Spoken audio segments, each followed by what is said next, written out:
uguqa kandlela kamsalela kamachingila kasompisi kantuliza nkomo ezo nto ezingawudliya umbilo wenkomo ezidlwe nyamakazi yona ihlale emahlathini tezadla isikhwebusa kwamkhwekazi kwanoqambulo zibunyonyona zibutshebelezana zingazingangiwa ngabakhwekazi phezu kwentaba selenge siyanqula siyacamagusha ke xa sisitsho sithi namhlanje 28 January 2022 nyaka uphelile ke xa kutshiwoyo phayana esikolweni athi utitshala athi unyaka uphelile kodwa kwaqali nofundo. Namhlanje is Friday ke abantu abahlela lo suku esiye sithake ngalo. Namhlanje sijongene nento ekuthiwa lilumbo lenyoka esiswini. Aba bantu bathi ndinenyoka esiswini, siphethe loo nto ke namhlanje yalo nyoka abantwana abahle. Phambi koba singene ke enyokweni yasesiswini sithi wena mntu kuba ubhalisile for ungena kwiacademy yakwaVusilanga in 3 days time iyavala iform. After that nizawubhalelwa ke nonke nina abantu bebhalisile for ungena esikolweni because next week Saturday, not ilangomso, that Saturday iyaqala ke iclass ke bantwana abahle siyafunda ngaye uZoom okanye lento kuthiwa yi-online. Siya-emphasize ke wena mntu obhalisileyo ube nayo iWhatsApp because uba ukho kuWhatsApp asizukwazi ukucommunicate nawe because ezi zinto sizifaka phi kuWhatsApp. Masingayitsali ke except to say wena mntu ofuna ungena kwi-master class sithe thetha naye ugogo uMakhosahlangene uDeli ophaya eProtea Glen eSoweto ukuthi akufake eklasini. Uyabala ke uDeli, andikho sure icounty ithini kodwa asizudlula kubantu abayi-20. Ukuba ungumntu ongunumber 20, unumber 21 uzawulinda igroup ezawuthi ilandele kuba kaloku icapacity yendawo lesizawube sisebenzela kuyo kwisigodlo sikagogo uMakhosahlangene we can only accommodate 20 people. Masingayitsali ke lencoko yasentabeni ke sithi namhlanje siphethe ilumbo lenyoka yasesiswini, sinyanga inyoka ehamba esiswini. Uyakhala kumntu okhalayo athi nantsi into indihamba esiswini, athi xa ichaza umntu le nto ingathi iyajikela ndivi kule ndawo ijikela izotsho kweli cala yiloo nyoka. Inazo ke ii-signs nee-symptoms esisithi xa sithetha ngazo mntana omhle. It doesn't mean xa sibala u-1 it means wena unalo elilumbo lenyoka yasesiswini, but it include ezi zinto. Medically akujongwa sign okanye symptom enye and then kwenziwe full diagnosis, kuqale kube query kuba zide zangathi zintathu. We know ukuthi iba khona eyona nto esithi noko le it points to the problem. Umzekelo apha umntu uzawuthetha ngesisu esigcwala umoya, yenye ye-signs zayo lento, but it doesn't mean i-bloating ithi unelumbo lenyoka ehamba esiswini. Kodwa lento iyayifaka lento ekuthiwa i-bloating kwabanye abantu. Masithi most of the time 19% of the time abantu abanale ngxaki baba nawo umoya esiswini. While sisekumoya esiswini zikhona nezinye izinto zabantu abadala eziza in a form of umoya osesiswini. Omnye umntu uba nalento eyinto ehambayo esiswini. Yabona ke le yenye yezinto that point to le problem. Xa unento uthi ngathi yajikela isuka apha ihlinyuka izotsho apha ijikela emqolo, hayiyo mntana omhle xa injalo, because naxa uyojongwa medically bazawubuya besithi akukho nto. They will palpate you kodwa after bekupalpatile any other thing won't see a problem because lento ingu-spiritual is not medical. Omnye umntu uzawuba neproblem yesiluma kubantu abangomama, simtsho isiluma. Yabona ke ezi zinto, one could be gynecological, it doesn't necessarily mean isiluma would be lento. I keep saying the same thing because andifuni uzi-misdiagnose.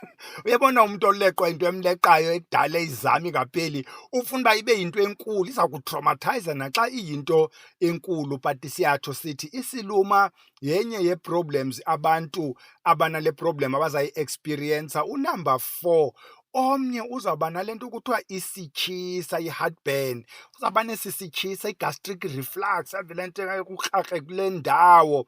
Ihambe le nto idibanise nale nto izawulandela apha ngezantsi ukuthi lo uzawuba neproblem yokuginya.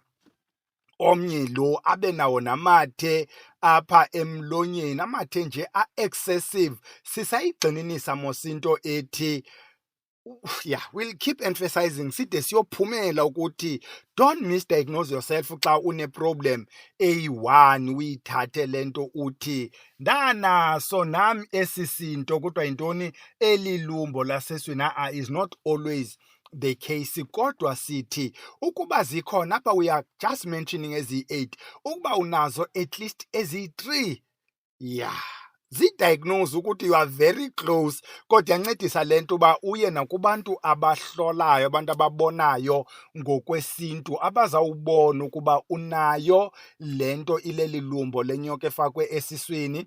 Unumber 6 ke mntana omhle, omnye umntu uzawuba nale ngxaki yongayi ecantsini, omnye abe nepain xa esiya ecantsini. We keep repeating. Ezinye zezi zinto could be STIs mos xa sithetha nge-pain during sex. Omnye umntu it could be urinary tract infections, komnye while komnye ke izi-STIs. So kuyafuneka uyijonge le nto, ungazi-misdiagnose ufuna uyotritwa ngeento ezinkulu kanti you could have taken i-antibiotics zikuncede quick. Ukuba ngu-low sex drive, could be psychological, it could be any other reason, it could be hormonal, we don't know. Yiloo nto fanele uba uthini uyojongwa. There's this big one, le ye-pseudo pregnancy. Ngenxa yesisisu esivele sibe sikhule, umntu athi upregnant, edenzelwe kuthiwa zintoni ezanto, i-baby shower, enzelwe ne-baby shower. Omnye umntu abe ne-problem ye-miscourages one after the other. Sithi nazo ezi miscarriage, they can also point to a medical condition. It could be cysts. So i-uterus lena ine-cysts such that ayikwazi ubamba i-pregnancy, ziyaphuma. Look at medical conditions ezayitsho xa sesiyichaza phayana ngezantsi. Unumber 8 yile ngxaki yokuphupha ucantsi. Sisayigxininisa, ungathi kuba uphupha ucantsi uthi unelumbo lenyoka esisiswini, kuba le yakho into could be a simple problem yesilwane ekulula ukudilishana nayo than le nto sijongene nayo right now. Nazo ke zi-8. Jonga ke wena ukuthi wena zeziphi ezihambelana noqomba mna ndiyazithanda ezi, okanye hayi nazi mna ezindithandayo okanye ezindixhaphakeleyo kwezi zinto. Masingene ke kuyo i-intervention ukuthi what do you do mntana omhle, into enothi uyiyele endaweni. Unumber 1 sithi isolate medical conditions. Khawukuye kumtholampilo walangakini, ikliniki ekufutshane, isibhedlele esikufutshane okanye ugqirha okufutshane akujonge, because they would be able to do ne-gastroscopy nezinye izinto kujongwe. Ingathi kanti wena i-difficulty in breathing si-sphincter esi silapha kwi-stomach, mhlawumbi esaa sphincter sifuna uvula ngoku ungakwazi uginya, okanye i-peristalsis lena ayisebenzi. Unumber 2 sithi ukuba ukhona umntu oqubulayo ngakokwenu, khawukumtshekishe, because abantu abaqubulayo bakwazi uyenza le nto iphume just today and then that's the end of it. If udibene nomntu okwazi uyenza le nto kuthiwa kuqubule, ebona ngoku sekukho abantu abathweleyo abombula, kuthiwa kuthi nkumbulula, abombulula abaqubula into engekhoyo, bayenza yonke le nto nge-magic nesithwalo, bakutshaje inkuntyula yemali while i-problem still persists. Ingxaki esihlangene nayo xa sithetha ngabantu abathweleyo.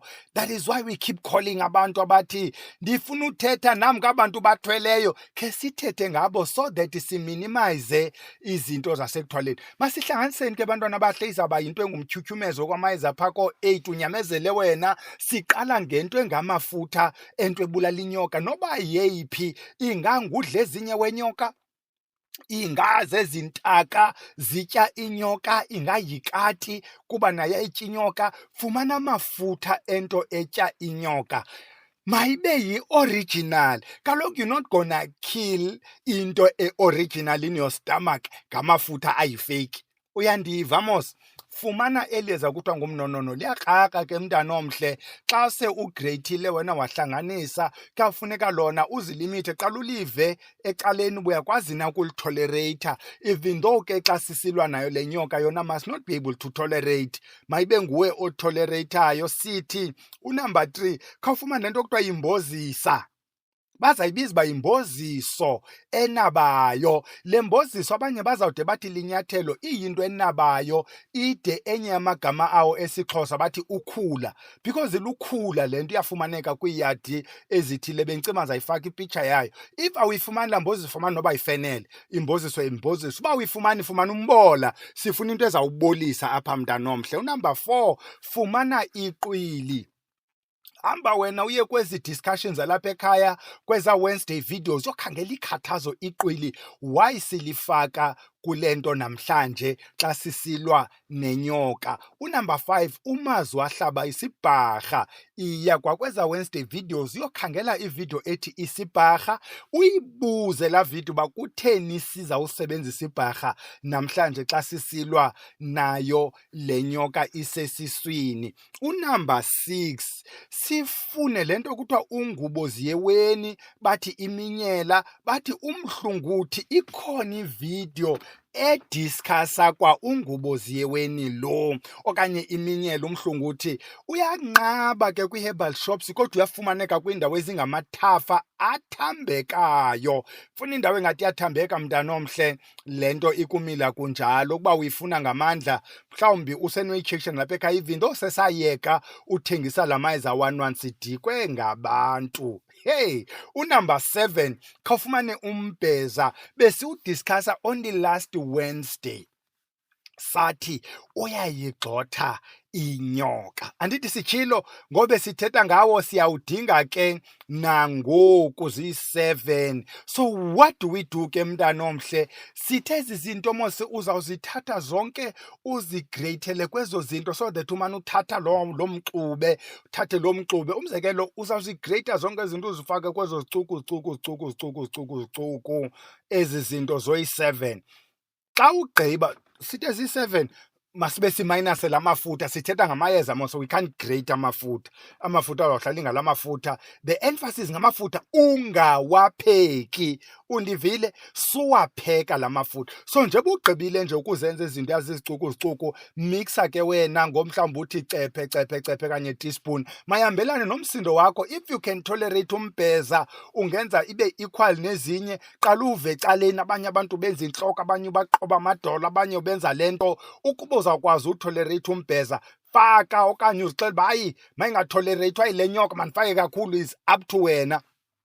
Xa ugqiba, thatha iiphatsi 3 to 5 umixe nala mafutha ongawaphekanga. Ungayimixa le nto ngezandla, uyisikwashe le nto. Omnye umntu uzawufuna yenza ibe yinto ebubhola, omnye umntu akazuyenza ibe yibhola, uzayenza isikwashe nje le nto ibe yiloo nto iyiyo. Sithi ke ngoku la mafutha xa wadibanisile uzawuthatha for 3 days.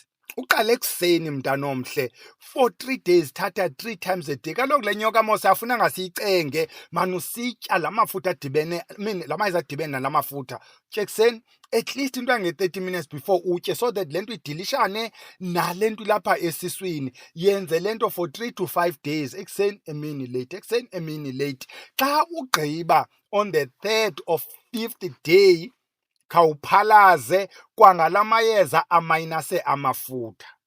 Repeat i-process if you feel ukuthi le nto ayikapheli, because ayizuphela ngoku mos, siyayiva mos le nto, kuba kaloku le nto inenkani.